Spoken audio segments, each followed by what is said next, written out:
Hey everyone, today we're going to look at another Latin textbook and do a review on it. And this one is pretty near and dear to my heart, even though I don't use it anymore, and it's the Ecce Romani series. So, as I've said before, Latin is still pretty far away from being the most popular language for students to study, but there's actually a pretty wide variety of textbooks to choose from, which makes it kind of fun, right? Even though we're not the most popular or have the most students, there's still a lot of great textbooks coming out. So, it can be difficult or tricky with so many options. There's always this debate particularly among teachers, some students, I guess, too, but really teachers are wondering which textbook is best and which one should I use. So again, I'll just spoil the ending. I've said this before, but I would let you know that there is no one textbook that's the best, but hopefully this video will give you just some insights from my own experience with Ecce Romani that will help you out, whether you're a Latin teacher or a student and you just want to explore this textbook and whether or not you should give it a shot, okay? So as I said, today's video is on Ecce Romani. Now, this is a textbook series that's based on the Scottish classics group, their text from the 1970s. So its origins are at this point over 50 years old. Now, the North American version is from the 1990s, and for a long time it was held by Pearson, which I believe is now Savas, if I'm saying that right. But I always think of it as Pearson just because that's what it was called when I was using it, okay? And this particular version that I'm looking at is the 2009 edition, which is the last time that they had kind of updated and republished it. So again, I'll try to be as unbiased as I can in this video. It's not my place to judge other people's work. I'm just trying to give sort of a review so that you can understand it, maybe a little bit of judgment, but these things are awesome. I've never written a textbook, so I'm always impressed with people who have. But I will admit, this is the textbook that I used when I first started my teaching career over a decade ago now. And even though I don't use it anymore, I hope I can give some insight into the text, its pros and its cons, so that if you are a Latin learner or a classroom teacher, you can kind of understand what it's all about. As always, I'm not the author, like I said, and I don't have any ownership over this text, so I'll give you my blunt and pretty honest thoughts because, again, I didn't write it, okay? But if you are new to Ecce Romani, hopefully this will give you a nice introduction, and then you can go check it out for yourself, right, and see if this is something that you feel like you'd want to use in your own Latin journey. Okay, so to start, Ecce Romani is a series of 3 textbooks. So the first, Ecce Romani 1, is really designed for beginner Latin students. I would say probably in that middle school to Latin 1 range, ideally. Ecce Romani 2 is for intermediate students. It's really used a lot in Latin 2 or 3, somewhere in that range. And Ecce Romani 3 is for more advanced students, and it transitions into works from original Latin, right? Latin authors and unadapted Latin. So there's 3 that you would buy in this series. So before we dive too far into it, though, like I said, I always like to acknowledge the amazing people who make these textbooks. And there's a excuse me, there's a lot of them for Ecce Romani. You can see this list is pretty in depth. Now, they're not all authors. Some are contributors or consultants, but still, they've all done a really amazing job. And a lot of them are actually still active in Ecce Romani social media groups too, right? I know we teachers use Facebook, which I know might seem a little old if you're in the younger crowd, but we still have ways of connecting, and Ecce Romani is still there, right? People are still in these groups and still talking about it and using it. So just shout out to them because I think they did a really amazing job in putting this book together. So let's start by letting the authors speak for themselves for a minute. So what did they say was the point or the goal of this textbook? I always like to let that shine through before I get into it. And here's what they had to say. So to start, they laid out their intentions in the introduction, which I think is really worth reading, okay? So they mention here that as you read, you're going to meet mythological and historical characters that meant much to the Romans and remain part of our cultural heritage today. It also says you'll be introduced to a wide array, and sort of a vast and colorful world, as they put it, of Mediterranean and European civilizations, and it included peoples who spoke different languages, and you'll meet many of the different, people of many different cultures and social levels, ranging from slaves to emperors. It also says you're going to read passages from many ancient Roman writers, and thus come into direct communication with the ancient Romans themselves. I think that's a really cool way of putting it, right? That's what Latin's all about, right? Trying to communicate across time with people who aren't here anymore, all right? Then they continue, and they say that the connections you'll make between Latin words and English words will enhance your understanding of English vocabulary, especially if it's larger polysyllabic words, okay? And by connecting English to their Latin roots, or English words to their Latin roots, I should say, you're going to increase your ability to use English words correctly and efficiently. So that's kind of the purpose of it, right? Absolutely. When you go through Latin, learning Latin roots is always the best way to understand English. It's a really good goal to have, right? Then it continues on, and we kind of shortened it a little bit, but they say you'll come to appreciate how different languages have unique ways of expressing ideas. Comparing structures of Latin and English languages, the Latin and English languages, will help you understand understand how English works and will help you speak and write it better. And I think that's a really important line, right? So we always talk about why would you learn Latin? This is one of the reasons you would, right? Compare the languages, see how people express themselves, and comparing those structures just makes you better, right? At English, if that's your first language, that's always a great goal in my opinion. All right. Then they continue on, and they said, as you read the Latin stories, you'll discover for yourself how Latin works as a language and how to understand and translate it, of course. And it tells you to be sure to pay close attention as you read the Latin stories themselves and try to discover for yourself as much as you can about how the language works. So it is a reading method textbook, right? It's based on stories, and they're trying to tell you to follow along and see the structure, and you'll learn how Latin works. And again, I think that's a great goal, right? So it's very much on the goal of learning Latin. Okay. And they finish with some more reasons as to why you would actually want to learn Latin, right? And so I think this is worth thinking about.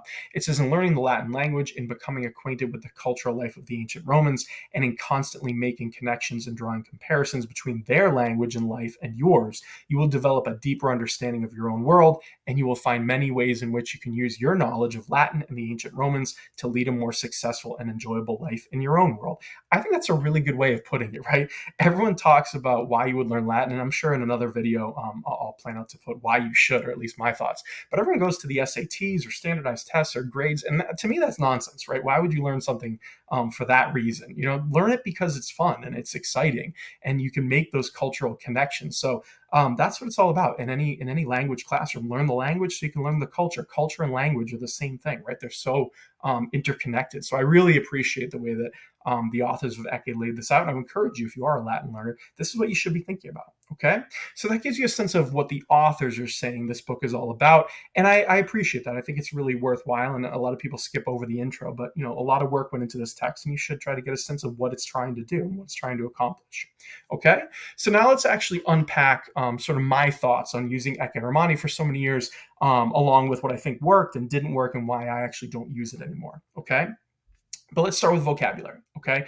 I think the textbook actually does this pretty well, okay? So first off, each chapter has its own unique vocab set, and the set is centered on that particular chapter's story, okay? So it's really geared to tell you a story, and it's really focused on that. So you see the vocab sets are pretty unique, and there's often a lot of words there as they try to use it to give you a new story.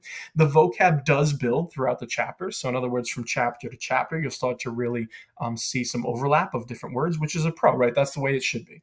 You want to get a lot of repetition on words. You don't want to only see a word once and never use it again. That's not ideal. So I think it does a pretty good job of that. And this is an example of what a vocab list looks like with Ecce Romani. So one thing that they do is the book bolds the keywords, is I believe what they call them. So some words in the vocab are bold, and those are the ones you kind of need to know. The others are not bold, and those are more nice to know, I would say. Words that really only pertain to that chapter's story. And again, that's something that I don't necessarily love, but I understand. And it does a pretty nice job of trying to help you see where the word is in the story. Obviously giving you what it means, but whether or not you really should invest a lot of time in memorizing it, right? At least that's the goal. Okay. Another thing that you'll see is in some chapters, the book will include what they call the word study section, which takes some element of the vocab and connects it to English. Sometimes these are just derivatives. Other times they involve grammar, but these are a nice way to connect the vocab to English, even though they don't happen every chapter, but it is nice that you do have some of these as you go. And it really leaves teachers and students to find derivatives on their own if they want to, which I don't necessarily love, but at least there is something there, okay? To me, that's a really key part of connecting Latin to English through vocab, so I appreciate they have it. I do wish they had it a little bit more, but I do like that it's there. So, for example, in Ecce 1 of the 27 chapters that are in there, I believe there's only 7 word study sections, so I guess we could kind of put that in the con section. It's there, which is good, but you're not getting enough of it, in my opinion, to really make it so effective when you're only getting, what is that, 1/4, 25% of the chapters having these. But you will find it when you go through Ecce Romani, and they do a good job of explaining a lot of really cool stuff, okay? The other thing that you'll find is every chapter, contains a Responde Latine section, right, where you're responding to Latin questions in Latin. And the Latin questions are posed in a way that's easy to understand, right? So students can quickly learn to find the answers from the story and shape responses in Latin. So you can pretty quickly start writing in Latin using Ecce Romani, and it's really kind of mimicking the stories that you see. This is something you see in a lot of modern textbooks, and it's a really great way to start writing in Latin from the beginning of your journey. Okay. Now, that being said, there are some cons, right? So the vocab is actually one of the bigger complaints that I have. And I will say others do too. So when we talk about among the teachers of who uses Ecce, this is something that is problematic, I will say.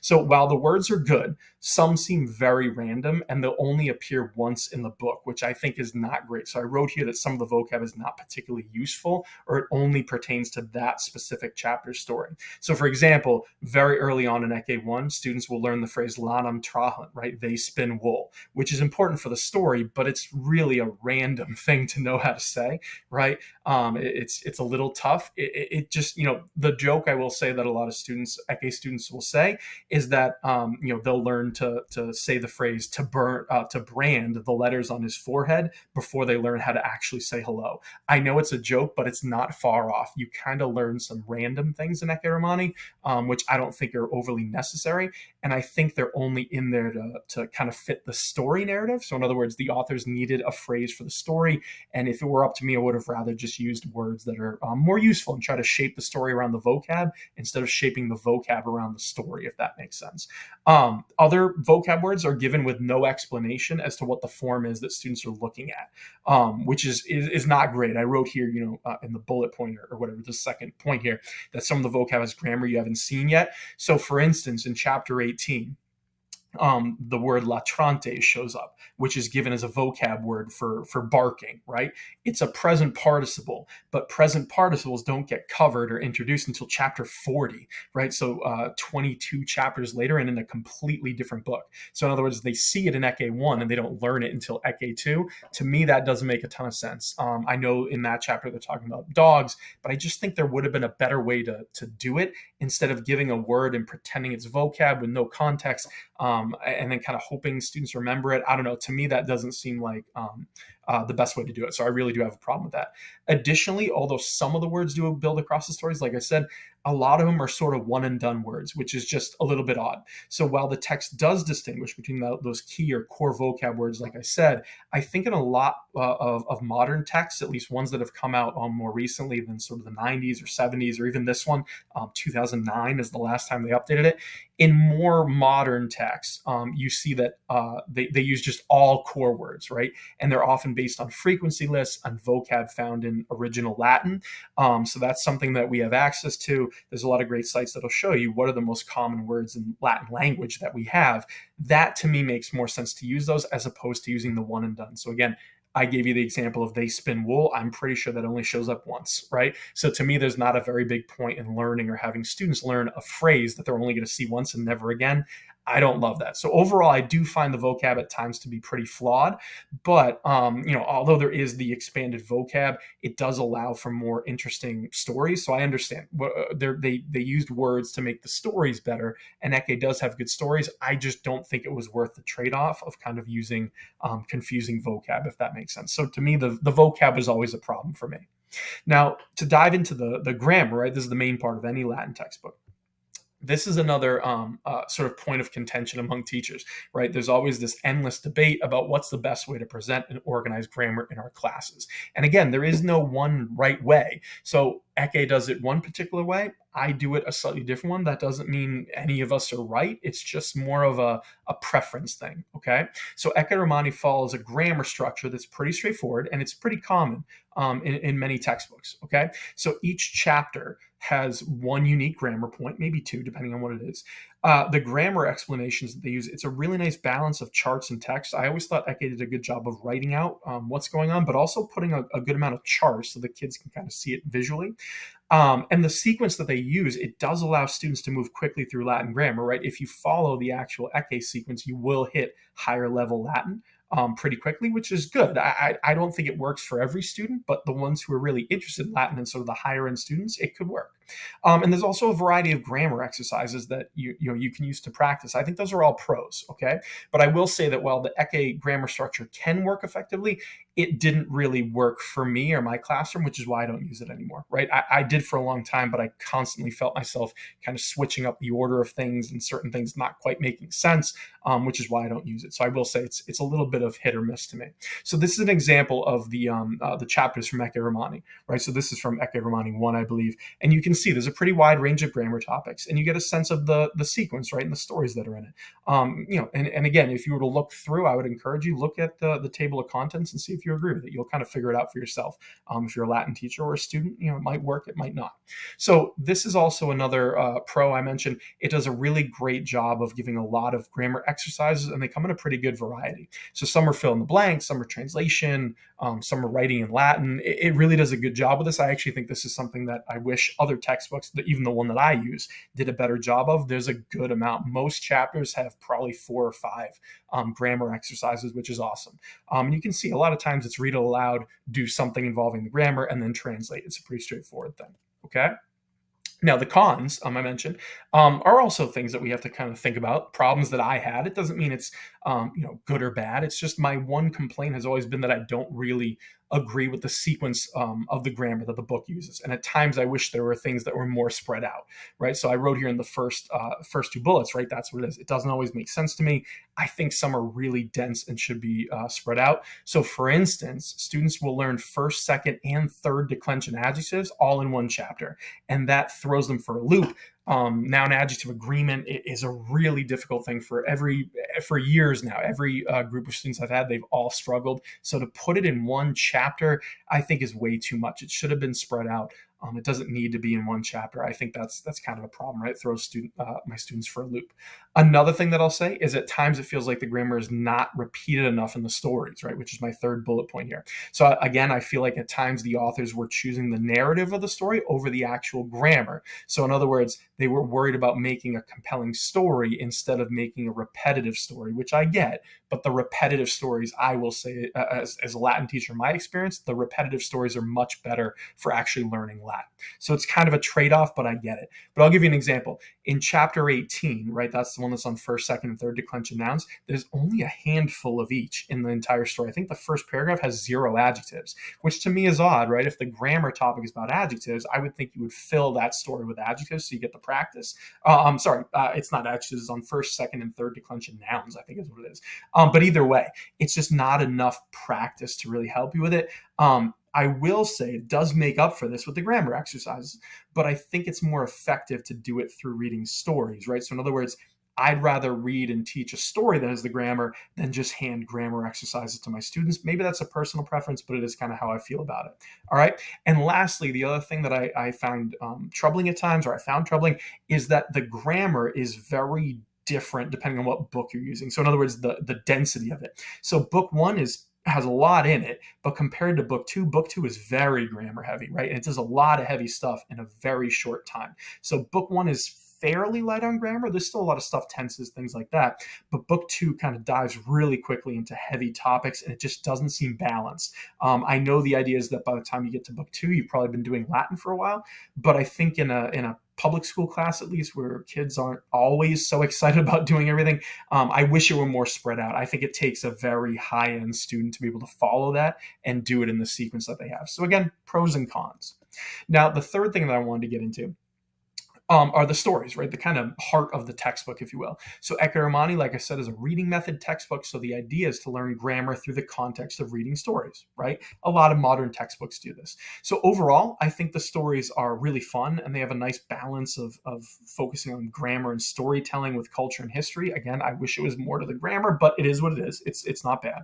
And they have a nice mix, right, of culture, history, the story, and they're really natural launching points, I would say, for culture and history tie-ins. This is something I really appreciate about Ecce. I feel like every chapter has something that the teacher can add to it in terms of Roman history and culture. That being said, the book doesn't necessarily do this. So that's something you kind of have to supplement as a teacher. There'll be an entryway to talk about like inns, for instance, and travel in ancient Rome, but the book won't do that. You have to do it yourself. But the textbook does kind of give you that entry point. So again, it's kind of a trade-off. The story is pretty wide ranging, right? The family starts out on their farm. The dad gets called to Rome. They're traveling. They're stuck in a ditch. They're at an inn. They're in Rome. There's marriages, all these things, right? So there's a nice story there, which is really cool. It's not overly repetitive. And it features a lot of stuff that kind of bring the characters into really interesting scenarios and places, right? There's a story about murder, for instance. The ditch is always kind of funny. And once you get to book 2 and book 3, you start to see original Latin, right? Unadapted, either original, unadapted, or slightly adapted version of Latin. So the stories for each chapter become even more diverse, I would say, particularly in book 3, but in book 2 as well. You kind of go off into cool stuff. All right. So overall, I think it does a really nice job. Which is why people remember these stories long after they finish Latin, and why the sort of lore of Ecce Romani is still active with people online. They're still talking about this book. Okay, so the stories are great. I do have problems with kind of the structure, but the stories themselves are really fun. And you can kind of see here, these are the types of stories, again, that you'd encounter in Ecce Romani 1. And you can see it's a wide range from the inn to murder to getting to Rome. There's a lot of it's kind of variety. It's not just people sitting in a garden and talking. The characters are doing things, and that's kind of the heart of it. But again, for that trade-off, to make these stories work, you have to really do grammar quickly and have some kind of interesting vocab I wouldn't necessarily recommend. Okay. And again, it's pretty wide-ranging, but students are engaged, and it does avoid repetition, I would say, which is cool. Now, some of the cons of the stories I've kind of hit on. Some of the stories, they always hold a place in my heart, and we'll see. They do have problems. I think some of them show their age, and definitely do. These stories are really from the 70s, the 90s. They haven't been updated since 2009. There's things in Ecce that probably would not show up in a 2024 textbook because we've moved past this, right? We just don't do these things anymore. So lines like the happy slave, or stories about Cornelius, threatening to beat his slaves. It's accurate. We all understand, right? That is the time period we're talking about, but it just comes off as a little gratuitous, right? And just, I don't know, it doesn't feel right sometimes when you're reading this. And I say that not necessarily as me. My students see that too. And I have a wide range of students, and a lot of them do not care about how it feels. And even they will pause and be like, oh, that's a weird thing to say. I think it's true. Okay. Some stories are pretty long, right? Or too long, in my opinion. And some of the stories are too repetitive. Okay. So as for sort of diversity of the stories, or sorry, not diversity of the stories, diversity in the stories, there's really not a lot of it, right? All the characters look the same. They sound the same. And something I've found is that, Latin has a reputation of only being for sort of elite people, which is nonsense. But a lot of the textbooks show that, right? And a lot of my students have said, like, I don't really love this story because I can't see myself in the curriculum. And that's just a sign of the age, right? A lot of books have moved past this in 2024, but Ecce is very much lagged behind because it's not being updated. The length of the stories, again, some go from a paragraph or two to some that seem to go on forever, which makes it hard to teach, right? Ideally, you'd like to see some consistency in the length and difficulty. When you get those really long stories, it kind of bores the students, and they just feel like it's way too long, particularly if you're assessing them on them. So lastly, some of them I said are too repetitive. The famous one is the carriage stuck in the ditch, right? Rida in fossa est. That's kind of the poster boy for it. It's fun, but we really don't need a story about a carriage in a ditch for 4 or 5 chapters. You just don't. So some of them are a little too repetitive, and I wish they would branch out a little bit, but that's kind of what it is, right? So again, pros and cons with the stories. All that being said, the other hand of this is that the stories have created some of the greatest Latin memes you'll ever find, right? The greatest known to mankind. So there's a silver lining, right? You can have fun. These I tried to pull without, kind of stepping on too many toes. These aren't mine.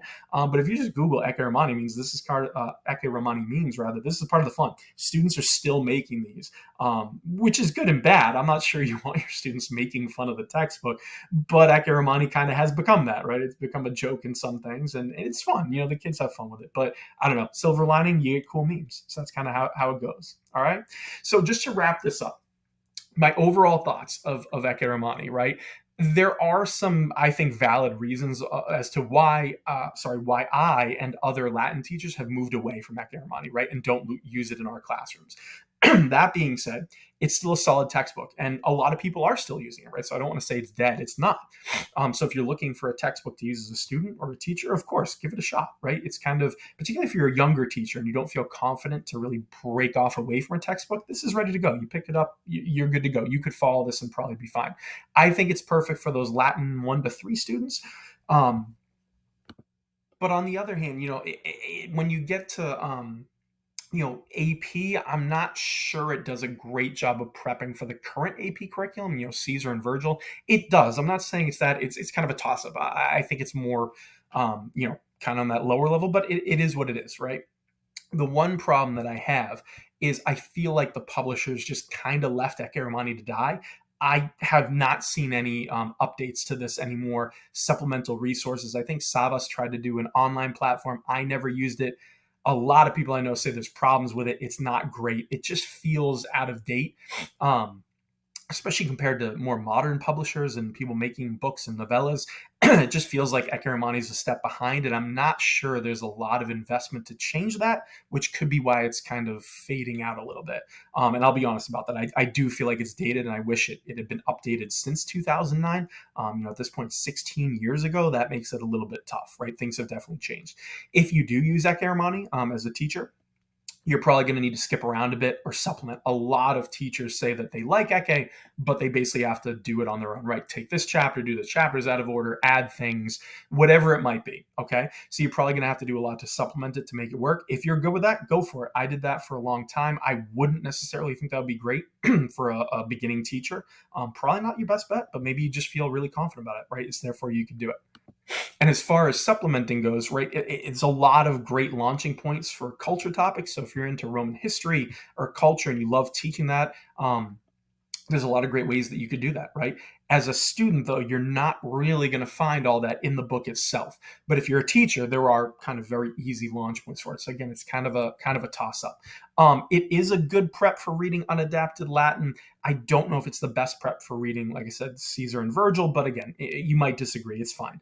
But having book 3 be just Latin with some help is awesome. I think that's something that it really does well. And it's probably why it's still used in a lot of classrooms today.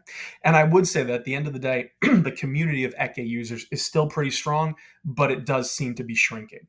And that's just in my opinion based on anecdotal evidence. But I will say that I'm in a lot of those groups, Latin teachers on social media, things like that. And a lot of people, when we ask, hey, what textbook are you using? Or I'm thinking of a new textbook, Ecce Romani is kind of the one that gets left behind. A lot of people will openly say they don't use it anymore for the reasons we've laid out. And some people love it, right? I don't know. It just feels in general, comparing groups of textbooks, it feels like Ecce is definitely a little bit behind. So if you are a teacher and you're going to use Ecce, I will say there are people who can help you, but it's not quite as robust as some of the other things you'd see. Okay. So overall, again, would I use Ecce Romani? Sure, absolutely. I definitely would. I don't anymore, but I wouldn't say that you shouldn't, right? I used it for years and years and had really good times with it. Lots of success. I just kind of grew away from it. But again, if you're starting out as a learner and you want something kind of, tailor-made that you can pick up, get the set, excuse me, and go. Ecce Romani is really good for that, right? It's really not a bad choice. If you're a teacher, maybe like a first-year teacher and you find out your school is using Ecce, fine, you'll be good, right? I just think there are some better options out there and some issues. And again, a lot of this is fixable. I just wish people were updating Ecce Romani, right? And it just hasn't been done. It might be on the way. I have no idea. But I think if the publishers of Ecce put a little more into actually updating the book, the text, and changing some things and making a more robust online tool, maybe to get a lot of people back and make it easier. As of right now, recording this, I don't think any of that has happened. I haven't seen it. So again, it's a good textbook, a solid one. It's got its pros and cons like anything else. So I'd always encourage you, take a look for yourself, give it a whirl. And, if you like it, stick with it. You're good. If you don't, there's other options out there. I'd encourage you to look around. But either way, Ecce Romani is a classic. It's been around for a long time, and it's worth just checking out, right? Take a look, and then you can judge for yourself. Let me know what you think in the comments below. Maybe you use Ecce and you disagree. Put whatever you want, right? Or you have questions about how to use it, things like that, put them below. I'm happy to help. But otherwise, like I said, check it out for yourself and let me know what you think. And, If you need help, put it there. I'll help you. But otherwise, good luck, have fun, and kind of explore it on your own.